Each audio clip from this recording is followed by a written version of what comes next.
welcome back to the lecture series in bioenergy. So, the first terminology which I am introducing here is photosystem 1, photosystem 1 or sorry photosystem 2 and which is out here a colony of there is another colony of chlorophyll molecules which is sitting out here, which is called photosystem 1.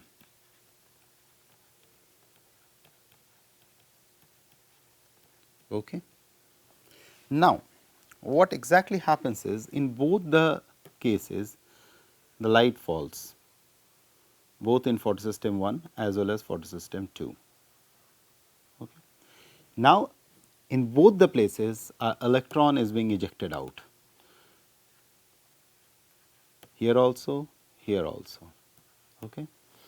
Now, the electron which is generated in photosystem 1 is involved in generates a reducing power because it is an electron. So, it can reduce, generates reducing power in the form of NADPH.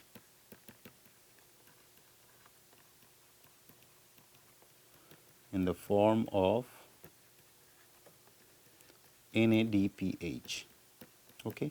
Now, having said this, so now photosystem 1 has ejected an electron because of the light. So, it means there is a chlorophyll molecule which is oxidized.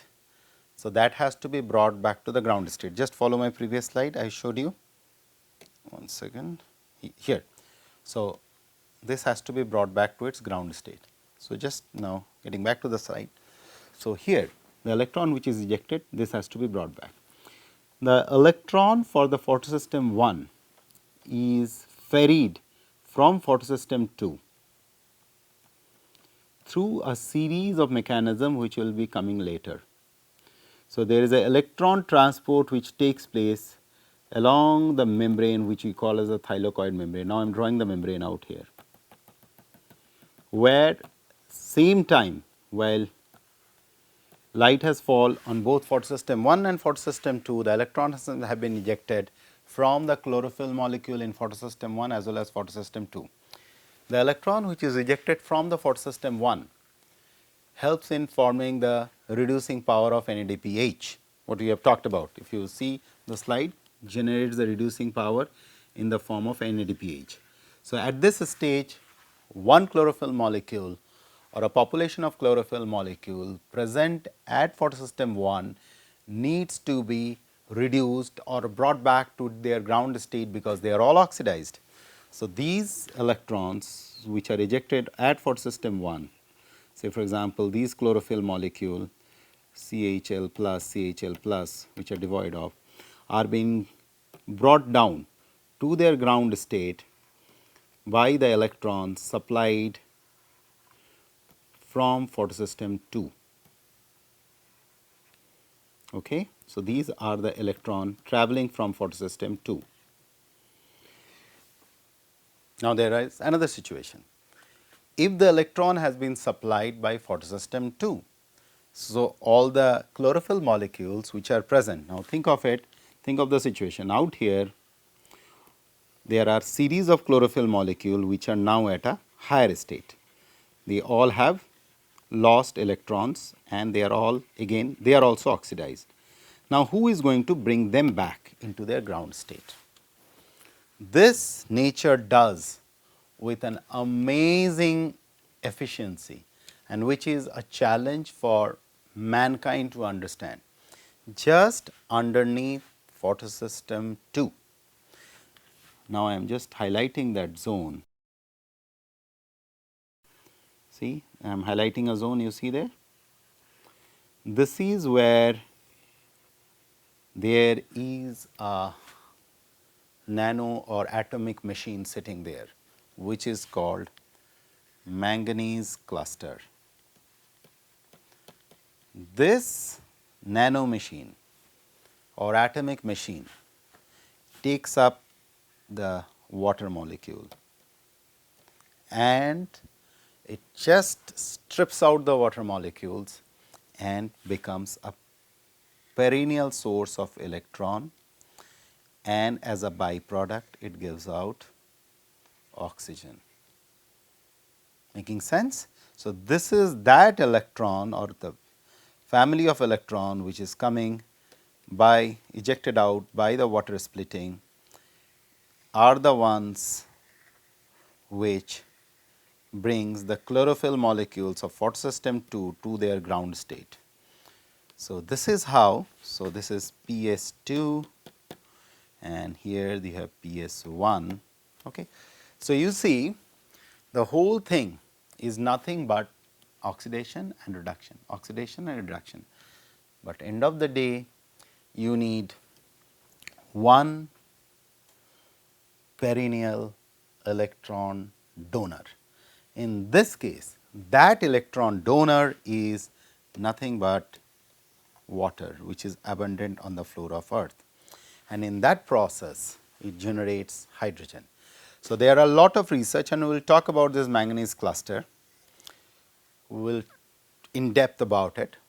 There are a lot of research which are going on in the field of inorganic chemistry, where there are people who are trying to emulate the manganese cluster. If you could emulate the manganese cluster and you could split water, then we can generate hydrogen, and this hydrogen could be the source of infinite energy. But as of now, we haven't been really successful to match the efficiency with which nature is continuously breaking water into oxygen and being the fountainhead of electrons. So, this is that unique zone underneath photosystem 2. But then is this electron transfer which is happening from photosystem 2 to photosystem 1, what I have drawn out here, if you follow this thing, like I am just putting it in the pink now, this is this a straightforward process? Actually, it is not a straightforward process. This electron which is generated out here is, so there are series of proteins which are present out there, which are taking part in a phenomena called electron transport chain. So, electron transport chain.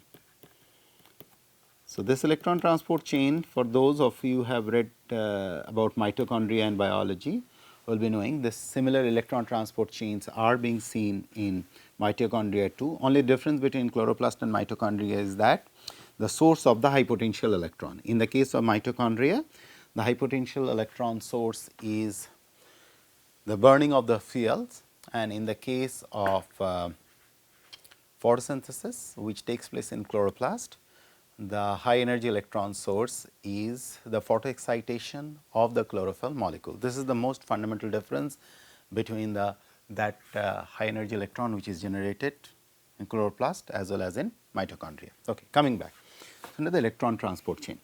So, in the electron transport chain, the first molecule which takes place, and we will talk in later in depth about all of them, is the quinone molecules. So, there is something called a Q, I am just representing by Q.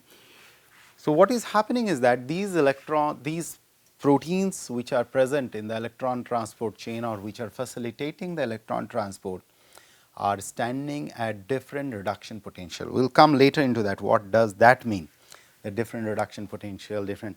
So, what is happening is like a staircase. So, it is sitting here, it is accepting an electron, getting reduced, then throwing the electron to the next one. Now, this one is getting reduced, throwing the electron to the next one, and again coming back to the ground state. This one is getting reduced, throwing the electrons. So, it is something like, though I have drawn these proteins like this, but they are actually sitting something like this or something like this in a staircase model. And during this phase, this process, if you talk about the speed by which electron is getting transported in biological membranes, that speed is very less as compared to the electron transport in a conductors, what we talk about. But this slow transfer has its own flip side. this stepwise transfer through the different proteins which are present along the electron transport chain helps the membrane to maintain a proton motive force across it. We will come later into that, how that proton motive force is generated. So, what you see out here, coming back to the slide, across this membrane, what you see is something called a proton gradient. And this proton gradient is critical in generation of ATP or adenosine triphosphate, the other molecule. So, you have talked about one molecule which is NADPH, the other molecule what we talk about is called the ATP. So, let us summarize photosystem 1, photosystem 2, the two colonies of chlorophyll molecules present on the thylakoid membrane. Okay? Now, the light falls on both of them. Photosystem 1 and photosystem 2 not only are in space, they are sitting at different locations, these two colonies, they are sitting at a different reduction potential. We will come later into that. So, in other words, their power or their energy to eject electron is different. So, not only they are located at different positions of the thylakoid membrane, the power with which they throws an electron out is different. The reduction potentials are different. Now, when photosystem 1 throws out one electron, it helps in reducing, creating the reducing force of NADPH, which further we will come to that, what is the use of that. Whereas, those photosystem 1 electrons or chlorophyll which are devoid of electrons are in an oxidized state. So, they have to be brought back to their ground state. They are being brought back to their ground state by supplying the electrons or transferring the electrons from photosystem 2 to photosystem 1. But while doing this process of transferring the electron from photosystem 2 to photosystem 1, it follows a cascade from one electron transport protein to another, to the third one, to the fourth one, likewise so on and so forth. The reason for following such a slow transport process is that during that process, it generates a proton gradient across the thylakoid membrane, and that proton gradient generates sufficient energy which is essential for synthesizing what we talked about here in the slide is the ATP molecule, which is adenosine triphosphate, the major currency for all the cells to function, adenosine triphosphate, ADP, AMP and ATP. Okay. So, now what this NADPH is doing? So, there are two more terminologies which I wish to introduce in this roadmap. So, roadmap is by far it's clear to you guys. So, you have photosystem 1, you have photosystem 2 and you have something called a network or protein wirings using different proteins sitting at different reduction potential, and underneath photosystem 2 you have what we call as the manganese cluster or water splitting cluster, which is the perennial source of electron. Now, we will add two more terminologies before we wind up the whole roadmap. Okay. So, this reaction could be divided also into two parts. One is called light reaction or light dependent reaction, and the other part is called dark reaction. What is the difference between the two? So, if you recall the first reaction, what we talked about? We talked about CO2 plus H2O forming CH2O plus oxygen, right. Now, this conversion of CO2 or this reduction reaction, what is happening between from CO2 to CH2O or to the carbohydrates, this is what we termed as, and this for this you need a series of electrons to take care of this in the form of the reduction potential. That reduction potential is supplied by what we talked about, the NADPH, and the reaction in which this whole thing takes place is called dark reaction or Kelvin cycle. Okay. So, the Kelvin cycle is essentially, so is basically what is happening is that CO2 is getting converted into, we will come in depth of all these things later. Just at this stage have an idea, phosphoglycerate, and all these things are happening within that organelle what we talked about as the chloroplast. So, within the chloroplast there are, and we will talk about this structure. So, you have this thylakoid membrane, but essentially this kind of reaction, the dark reaction is taking place outside it, which is also called the stroma of the chloroplast.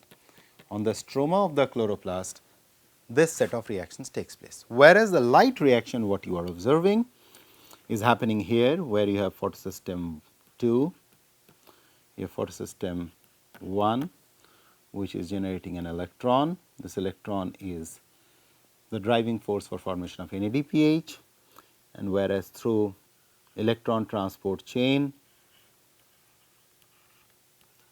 electron is traveling from photosystem 2 to photosystem 1 to bring back the photosystem 1 to its, from here to its ground state. Similarly, photosystem 2, once it goes up, it is being brought back to its ground state by the water splitting cluster. So, out here what you are seeing is, this is what is leading to the generation of oxygen, and second thing what is coming out of this is the electrons. Okay. So, if we have to summarize what all new terminologies today we in the roadmap we talked about photosystem 1, now I am circling all of them.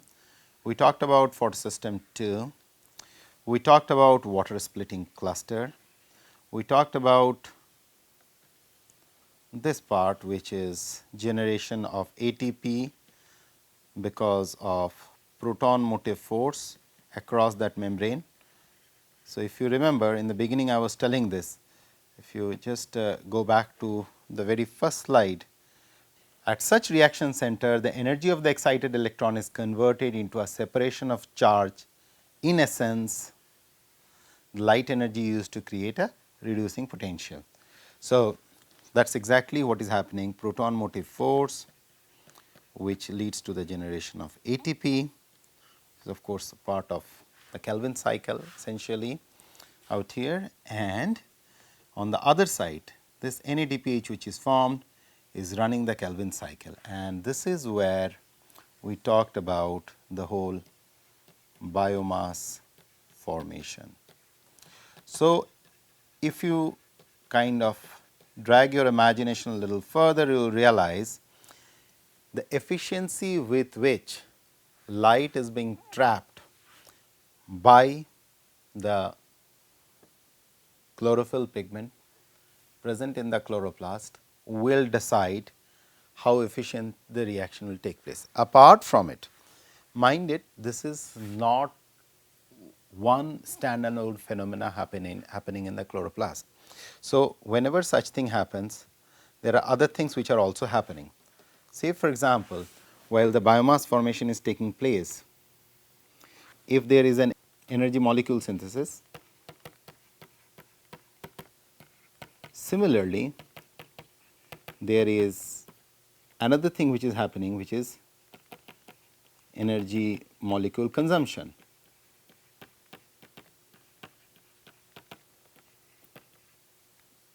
consumption.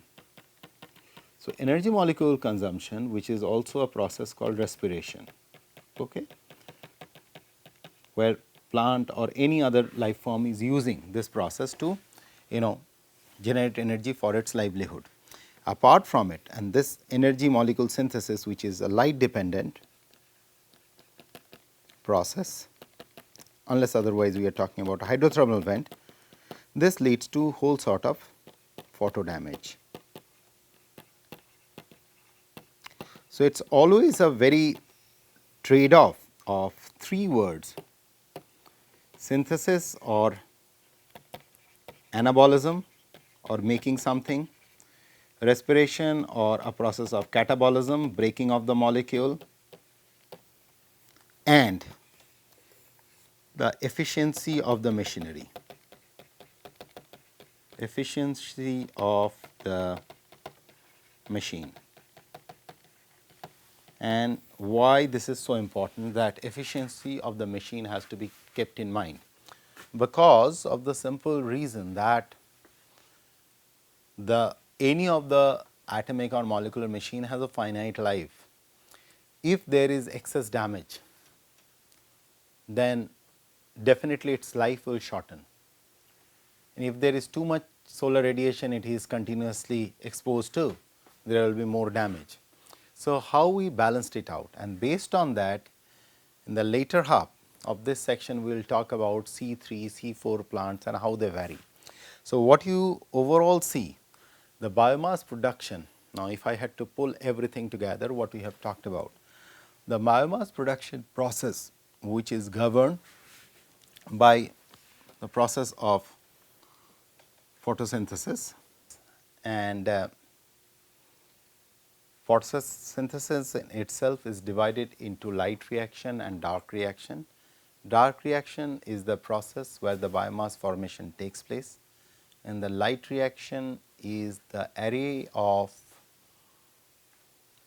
reactions which leads to the electron transfer through electron transport chains in the chloroplast by creating a proton motive force, which eventually make it happen, the whole process of biomass formation.